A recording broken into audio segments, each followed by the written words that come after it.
छगन भुजबळ आणि नाशिक लोकसभा मतदारसंघातला उमेदवारीचा दावा सोडलाय, मात्र नाशिकचा पेच सुटला तर नाहीच आणखी वाढल्याचं दिसतंय। शिवसेनेचे हेमंत गोडसेने प्रचार सुरू केला असला तरी अद्याप त्यांची उमेदवारी जाहीर झालेली नाहीये। भाजप नेत्यांनी गोडसेंना विरोध केलाय। बघूया त्याबद्दलचा एक स्पेशल रिपोर्ट। नाशिकमध्ये भुजबळांची माघार,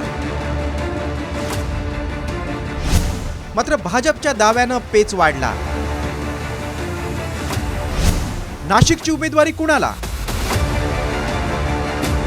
छगन भुजबळ यांनी लोकसभा निवडणुकीतून माघार घेतल्यानंतर नाशिकच्या जागेचा तिढा सुटणार असं वाटत होतं, मात्र तसं न होता तिढा वाढतच चाललाय। आता या जागेवर भाजपनं पुन्हा एकदा दावेदारी केली आहे। दुसरीकडे अजित पवार गटानं देखील दावेदारी कायम ठेवल्यानं उमेदवाराबाबत निर्णय कधी होणार असा प्रश्न आहे। दरम्यान हेमंत गोडसेंची उमेदवारी फायनल होईल अशी प्रतिक्रिया मंत्री अब्दुल सत्तार यांनी साम टीव्हीशी बोलताना दिली। हेमंत गोडसे साहेब एक नेते आहेत, एक चांगला उमदा असा कार्यकर्ता भी आहे, नेता भी आहे, लोकसभेमध्ये चांगलं काम भी केलेलं आहे।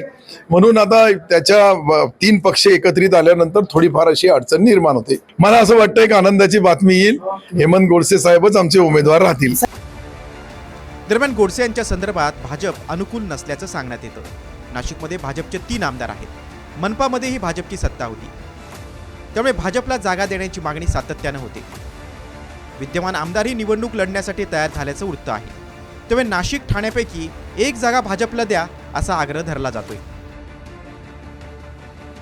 हेमंत गोडसे 10 वर्ष मतदारसंघात फिरला नाही, 10 वर्षात एकही ठोस काम केलं नाही, लोकांपर्यंत पोहोचला नाही, त्या उमेदवाराला मतदानच मिळू शकत नाही। त्यामुळे ही जागा जाऊ नये म्हणून मी पक्षाकडे मागणी केली आहे की ही जागा भाजपला मिळावी। मी 3 वर्षापासून या मतदारसंघात फिरतोय, आता 18 दिवस राहिलेले, दुसरा उमेदवार फिरू शकत नाही। त्यामुळे मी सुद्धा सांगितलं की ही जागा उमेदवारी मला द्यावी। तर दुसरीकडे अजित पवार गटही उमेदवारीवरून ठाम आहे। भुजबळ यांनी माघार घेतल्यानंतर आता निवृत्ती अरिगळे आणि आमदार माणिकराव कोकाटे यांचीही निवडणूक लढण्याची तयारी सुरू झाली आहे। दरम्यान नाशिकच्या जागेवरचा दावा अजून कायम असल्याचं मंत्री अनिल पाटील यांनी स्पष्ट केलंय। उत्तर महाराष्ट्रामध्ये भुजबळ साहेबांसारखा तुल्यबळ उमेदवार हा नाशिक लोकसभेसाठी निवडणुकीसाठी राष्ट्रवादी काँग्रेस पक्षाचाही आग्रह होता आणि भारतीय जनता पार्टीचाही त्याच्यामध्ये आग्रह होता। पण निर्णय घ्यायला कुठेतरी विलंब लागत असल्यामुळे उमेदवाराला दिशा ही फार काही चांगली देता येत नाही, म्हणून त्यांनी खऱ्या अर्थाने माघार घेतली। याचा अर्थ राष्ट्रवादी काँग्रेस पक्षाने नाशिकचा क्लेम सोडलेला आहे असं अजिबात नाही। लोकसभेच्या जागा वाटपाच्या वाटाघाटीत अजित पवारांच्या वाट्याला फार काही आलं नाही।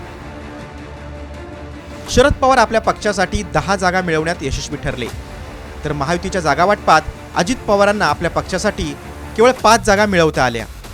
त्यामध्ये बारामतीच्या जागेवर सुनित्रा पवार, रायगडच्या जागेवर सुनील तटकरे, शिरूरच्या जागेवर शिवाजीराव आढळराव, धाराशिवमध्ये अर्चना पाटील आणि परभणीतून महादेव जानकर यांच्या रासपसाठी जागा सोडली। त्यामुळे एक घरचा, एक पक्षाचा, 2 आयात, एक बाहेरचा अशी अजित पवार गटाची अवस्था झाली आहे।